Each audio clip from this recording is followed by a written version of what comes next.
Tapping with Knight of the Reliquary if you're having some anti-synergies as a result. Yeah. And it only comes up basically when you untap, so at that point, the game is pretty easy to win. Looks like Castro did win game number 1 over Caponera. Shardless Bug down a game versus Dark Maverick. We will take a look at the Shardless Bug sideboard here very quickly. You have that in front of you. 2 Disfigures, a Knight of Soul's Betrayal. Okay. Maelstrom Pulse, Null Rod, Thoughtseize, 2 Gravedigger's Cage, 2 Duress, an Ocean Thief, a Leyline of the Void, 3 Flusterstorms.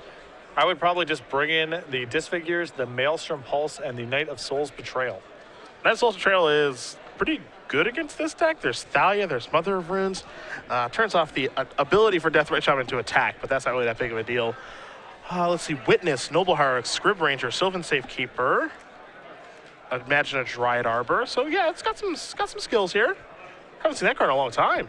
It wouldn't surprise me if this is more for matchups like Death and Taxes or Elves, where it's really hard for them to function with this card in play. Yeah, it is expensive though. Yes. 4 mana is a lot. Now, if you get it in play, they are basically dead. But 4 mana is certainly a lot. We took a Castro sideboard. Both players going to mulligan here. We've got ourselves 2 Abrupt Decay, Gaddock Teague, a Life from the Loam, 3 Thoughtseize, Engineered Plague, 2 Ethersworn Canonist, 2 Rest in Peace, an Aven Mind Center, Enlightened Tutor, and an Oblivion Ring. You know, this sort of fair matchup seems to really favor Castro. This seems like the kind of deck that Maverick really does kind of clean up on. Yeah, I mean, you have quality creatures. You have a lot of, implied card advantage. These are the kind of decks you want to be playing against. Definitely not combo decks. Yeah, that's the thing you want to stay pretty far away from. Now, this particular version of Maverick does have the Dark Depths Thespian Sage combo, so able to kill people rather quickly. There's a Dryad Arbor to Zenith for 3 copies of Wasteland, 2 Horizon Canopy, a Maze of Ith, a Gaia's Cradle, and a Karakas. So some pretty sweet value lands as well. Yeah. Kind of a throwback to days of old. I mean, we've seen a lot of these decks gravitate away from the utility lands, and they just play 4 Wastelands and Thespian Sage Dark Depths. That's sort of what Knight is there to do. But the Cradle, the Maze of Ith, some throwbacks. I'll tell you, I actually miss when Maverick is a good deck. I think it's a fun deck to play against, play with, and as you mentioned, it's if that's one of the better decks, it's a rather healthy format. Yeah, that's a good test, right? If my green-white Honest Creature deck is good, then that's not so bad. So we're underway here in game number 2. Decks should be reversed.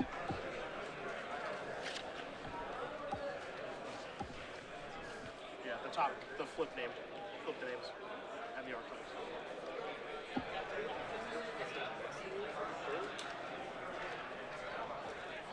So it looks like here, Caponera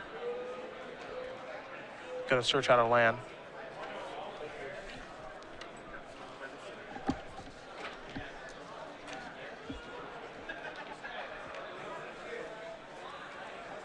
Let's search out a Bayou here with the Verdant Catacombs.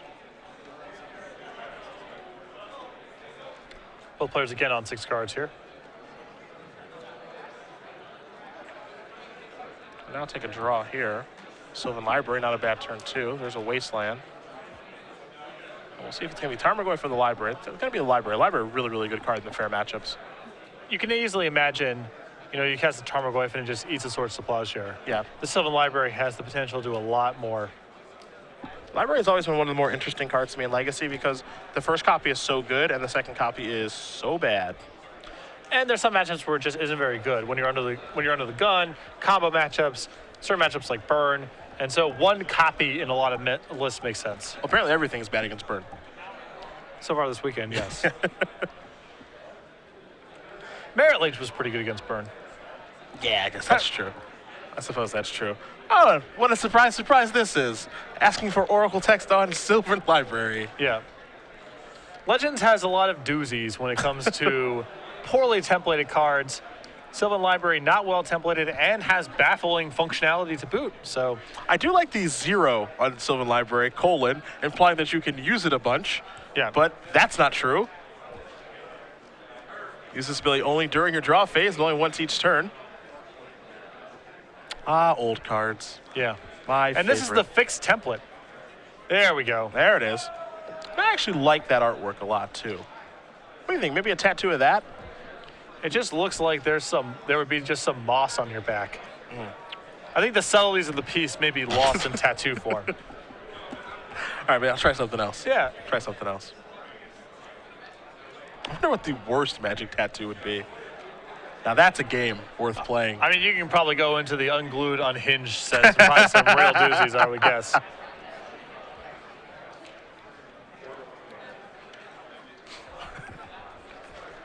Our producer has just suggested Word of Command, which is also a fine choice. You can bring it up.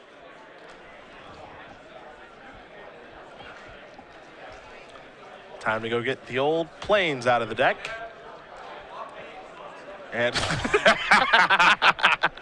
Yeah, not a great tattoo. that would be really something. Here's Numazawa's Chite. Caponera. Gonna just draw his card, so just neglecting to use the Sylvan Library. Pretty rough on the turn. You're missing a land drop. Yeah, it may have used that. There's a 1/2 Tarmogoyf. So Castro gonna draw a card. It is a wasteland. This could get awkward. I mean, he may just want to snap off the Knight of the Reliquary. I mean, Knight is certainly appealing. It is the best card in the deck, after all. The tough thing about wastelanding here is if Andrew does library to a land next turn and you do nothing else with your turn, it's not great for Christian. Yeah. Time to sacrifice a Verdant Catacombs. We'll see what land is searched for here. Looks like it's going to be a Savannah in the face of that wasteland. We'll see. As far as basics are concerned, 2 plains, 2 forests. Going to go get another forest. Does not want to open himself up to wasteland. Although he's costing himself, some percentage points on the way back here. If he played the wasteland this turn and played Knight, he could potentially set himself for 2 wastelands next turn and leave Andrew with very little.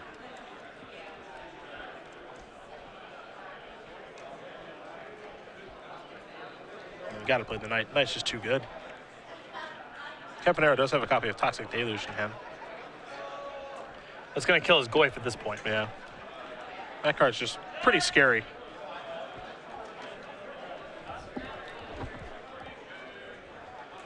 So Knight. It's going to be a 4/4 here. You're just putting a die on there to confirm the size.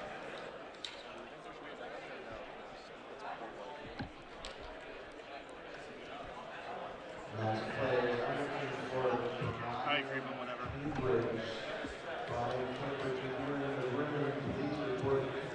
So a lot of pressure on Andrew to find lands at this point. And if he can't, or even if you see a wasteland there, something that doesn't produce colored mana, I think Andrew may want to consider just paying a bunch of luck to burn through here. Yeah, it's one of the things that we don't see enough, I think, with Sylvan Library is just saying, all right, I'll pay 8 life, go down to 11, so I can actually see some better cards now. I mean, look at it right now. He has Bayou, Wasteland, Wasteland. If he doesn't find a land next turn, he can probably cast very little in his hand. Tarmogoyf going to come in for 1, and now I think we're going to see Toxic Deluge. And the sweet spot here will be for 4, and that'll take care of Knight, presumably. So there that goes. So Castro's going to untap here on a pretty even board with the ability to pull ahead. See sort of Fire and Ice in the hand. There's Wasteland to take care of the colored source of mana. So that's pretty brutal. And there's a backup Knight of the Reliquary. So that's even more brutal. Tough turn for Andrew. Yeah. Andrew's going to library now. Take a look at a couple of cards. And he's going to leave those there. There is a Verdant Catacombs. Fortunate for Andrew that he found it this turn because if he didn't, things would have gotten really ugly. He couldn't even have paid 8 at that point to draw 3 to gas through because the Knight represents so much damage. And no wasteland targets to fire off here. Not to say that Caponera would even want to do that. And then Verdant Catacombs doesn't allow him to cast anything. There's a Liliana and a Tombstalker in hand along with a Force of Will. So a really awkward draw here for Caponera this game. Is a hand with nothing currently. There's a Noble Hierarch.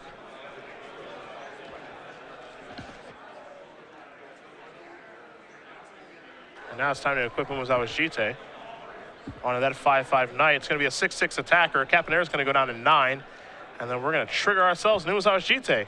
Just giving him the lumps. And this also means that he has protection from Liliana at this point as well. Good turn all around. Verdant Catacombs is going to put Caponera down to 8. Looking to clear that Sylvan Library. Find something that actually does something.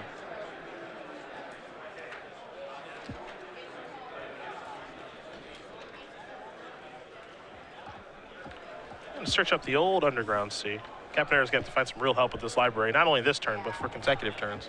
Yeah, and again, he can't really pay life at this point. He gets one additional shot at it, so his resources are really strained. His hand provides no assistance, so he's going to have to draw extremely well from here.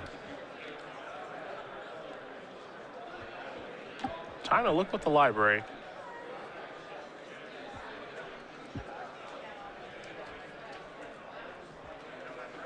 And he's facing lethal next turn. Oh, yeah. No, Yeah, it's... this knight's not messing around. Yeah. Knight plus Jite is very difficult for anyone to beat. And unless Caponera was able to find something like, you know, a green source of mana and abrupt decay, we could just be moving on to another game here in just a moment. And even green source abrupt decay lands him in a spot where, all right, now the Hierarch picks up the Jite. Jesse, I want to make sure that Castro did linger in, so they put the names. I just want to make sure the numbers right.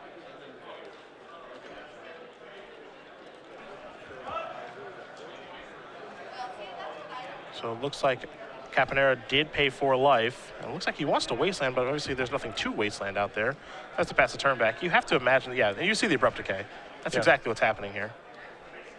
Now, But if a removal spell is on Andrew's radar, he can simply move the Jite onto the Noble Hierarch and attack with both. you beat me to it. Can't close it out this turn if he does see that line of play.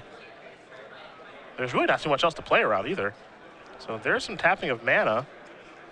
And he's going to move it over here. That plays right through an abrupt decay. And, you know, the thing is, you can check off a lot of removal spells here in this situation. Okay, what cards do I need to play around? You know, a card like Dismember is off. Yep. Hard to say if that would be in a Charlotte's Bug deck anyway, but don't have the life to pay for it. Here's abrupt decay. It would really have to involve Submerge for this turn to get bad. Yeah. That's really the only card I can think of. So there goes Knight, and we'll see if the double pump here will take place. Yep, pump, pump, pump, pump. Kind of cautious with it. Yeah, and that's going to do it. So Christian Castro is going to win this match over Andrew Caponera. 2-0. Dark Maverick going to take down Charlotte's Bug, and that deck's going to move on to 5-1 as well. And it's a battle of the fair decks here in Las Vegas.